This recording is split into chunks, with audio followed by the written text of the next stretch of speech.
It was the kind of morning that didn't fit grief. Soft light spilled over the lake, painting golden ripples against the marble of the Harrington estate. Birds chirped freely in the garden, as if unaware that the matriarch of one of New York's most powerful families had just been laid to rest. Ethan Harrington stood on the terrace, looking out at the horizon with eyes that hadn't known rest in days. His mother, Eleanor Harrington, had been his anchor, his only true compass, in a world that worshipped power and profit. She'd built the family empire from a small clothing boutique into a multi-billion-dollar global brand, and now she was gone. Ethan had prepared himself for her death, but not for the strange emptiness that followed, and certainly not for what would come next. The reading of the will was scheduled for noon, and the family lawyer, Mr. Halpern, had flown in early to prepare. Ethan had expected it to be straightforward everything left to him, the only son. That was how things were supposed to go. That was how Eleanor had raised him to believe the world worked. But Eleanor, in her quiet, graceful way, had always seen further than most. As Ethan adjusted his cufflinks and straightened his tie, a quiet knock came from the door. His fiancée, Madeline, stepped in. She was tall, elegant, and perfectly put together, exactly the kind of woman people expected a Harrington to marry. "You should eat something," she said softly, placing a tray of coffee and toast on the table. "I'm fine," he murmured, eyes still fixed on the lake. She hesitated, studying him. "You don't look fine." He turned then, the weight in his gaze unmistakable. "It feels wrong, all of it. The house, the silence. She used to fill every room, didn't she?" Madeline nodded gently. "She did, but she'd want you to move forward." Ethan didn't respond. His thoughts were far away, trapped somewhere between memory and loss. At noon, the family gathered in the study. Heavy curtains framed tall windows, and the smell of Eleanor's favorite lavender lingered faintly in the air. Mr. Halpern stood at the head of the room, clearing his throat as he unfolded a set of papers. Mrs. Eleanor Harrington left very specific instructions regarding her estate. "Please, everyone, remain seated until the reading is complete." Ethan exchanged a calm glance with Madeline. He expected the usual list charitable donations, a few heirlooms left to friends. But the lawyer's tone carried an unfamiliar weight. "To my son, Ethan Charles Harrington," Halpern began, "I leave my love and gratitude for the years we shared. You were, and will always be, my greatest joy. You have more than enough to build your legacy, and I trust you will do so with compassion." Ethan felt something tighten in his chest. Compassion. His mother rarely used that word lightly. Then came the second line. "And to Ms. Amara Lewis, I leave my home, my company shares, and the remainder of my personal fortune." The room fell into stunned silence. Ethan blinked. "I'm sorry. Who?" Halpern hesitated. "Ms. Amara Lewis." He shuffled a paper, checking again as if afraid of a misprint. "A young woman residing in Atlanta, 27 years old." Madeline's eyes widened. This must be some kind of mistake. Ethan's voice hardened. "My mother left everything to a stranger?" "I can't speak to her reasons," Halpern said carefully. "But Mrs. Harrington made it clear these were her wishes." Ethan stood abruptly, his chair scraping across the floor. "Where is she? Where is this woman now?" "She's been contacted," Halpern replied. "She'll be here tomorrow to finalize the transfer." Tomorrow. Ethan clenched his jaw. Whatever game his mother had been playing, he was going to find out. The next morning, the estate's gates opened to a modest black sedan. From it stepped a young woman dressed in a simple navy dress and low heels. Her hair was pulled into soft curls, her posture nervous but composed. Ethan watched from the balcony, trying to make sense of what he saw. There was something strangely familiar about her, the way she carried herself, the quiet confidence in her walk. When she entered the foyer, she looked up at the grand chandelier, her eyes glistening. "It's beautiful," she whispered. Ethan descended the staircase slowly. "You're Amara Lewis?" She turned toward him, her expression polite but guarded. "Yes, Mr. Harrington, I presume." He studied her face. "Do you mind explaining how you knew my mother?" Amara hesitated, then said quietly, "I didn't. Not really. She reached out to me 3 months ago. Said she wanted to meet, that there were things I deserved to know." "Things?" Ethan frowned. "Like what?" She looked down.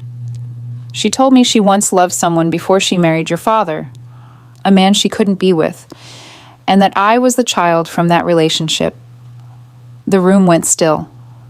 Ethan's breath caught in his throat. "You're saying my mother had another child?"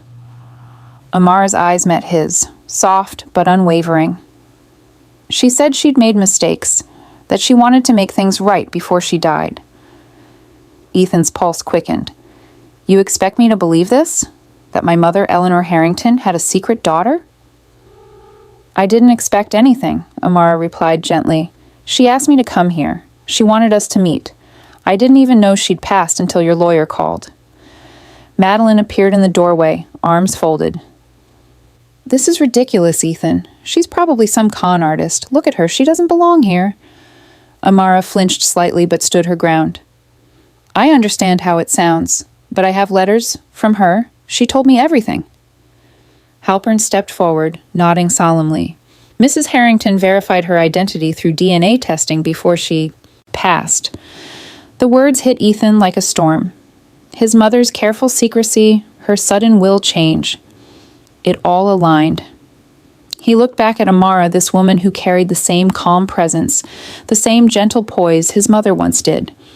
For the first time, he saw not a stranger, but a reflection. Still, anger surged beneath the confusion. "If this is true," he said quietly, "then why didn't she tell me? Why keep this from me all these years?" Amara's voice softened. "Maybe because she knew you weren't ready to forgive her yet." The silence that followed was heavy. Ethan turned away, struggling to breathe through the swirl of grief, betrayal, and disbelief. Outside, the lake shimmered under the afternoon sun, calm, indifferent, eternal. And for the first time, Ethan realized the woman who'd shaped his world had left him one final lesson. That family isn't always who you expect.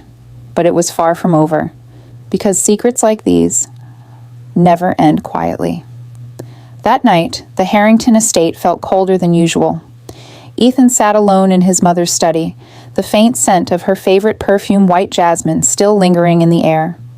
The fire in the marble hearth crackled softly, illuminating the edges of the framed photographs on the mantel. Ethan's graduation, Eleanor's ribbon-cutting ceremonies, charity galas, but not a single trace of Amara. He stared at the letters she had left behind, her handwriting elegant and steady, as if written by someone who refused to let time rush her. Each word cut deeper than the last. "If you are reading this, Ethan, it means I couldn't tell you in person. Please know I never meant to betray you. Life took choices from me that I didn't know how to face. Amara was my daughter, your sister. I gave her up when I was young, believing it would protect my future. I was wrong. And I hope, one day, you'll understand that love isn't always clean or convenient. It's messy, but it's real." Ethan dropped the letter onto the desk, his jaw tightening. He could hear his mother's voice in those words, gentle, remorseful, full of the grace that always disarmed him. But still, the ache of deception burned too deep. A soft knock echoed from the door. "Come in," he said without turning. Amara entered quietly, holding a cup of tea. "You look like you could use something warm." He didn't reply. The firelight danced across her face, revealing eyes that carried the same warmth his mother once had. "I don't want your tea," he said flatly. "I want answers." She nodded slowly, setting the cup down on the edge of the desk. Then asked, "Why didn't she tell me?" Amara took a deep breath. "Because she didn't think you'd forgive her. She said you'd built your life around control, around being perfect, and she didn't want to be the crack that broke you." His gaze hardened. "She underestimated me." "Or maybe she knew you too well," Amara said softly. "I wasn't supposed to inherit anything, Ethan. I tried to refuse it when the lawyer called, but she made it clear it wasn't about money. It was about acknowledgement. She wanted you to know I existed. Ethan stood, pacing near the window. You walk in here, claiming to be my sister, and suddenly the company, the estate, everything I've worked for belongs to you. Tell me how I'm supposed to accept that. Amara met his anger with quiet steadiness. I didn't come here to take anything from you. I came here to understand her, to understand why she'd hidden both of us from each other. For a moment, Ethan's anger faltered. Her tone wasn't defensive, just weary. And in her face, beneath the hurt and hesitation, he saw something achingly familiar. The same moral calm his mother carried when she wanted him to listen, not react. Do you really think she loved you? Ethan asked bitterly. Amara's lips trembled just slightly. I think she tried, in her own way, and maybe that's all any of us can do. The words lingered between them, heavy yet healing. Ethan turned back to the fire. You shouldn't stay here tonight.